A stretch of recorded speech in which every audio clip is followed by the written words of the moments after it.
का सवाल है, फल्गु नदी की सहायक नदी है। आपका उत्तर है निरंजना मोहना।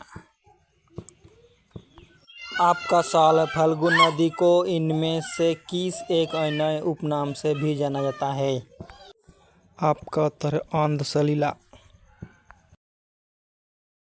आपका सवाल है, फल्गु नदी के बारे में इनमें से कौन सा कथन सत्य है।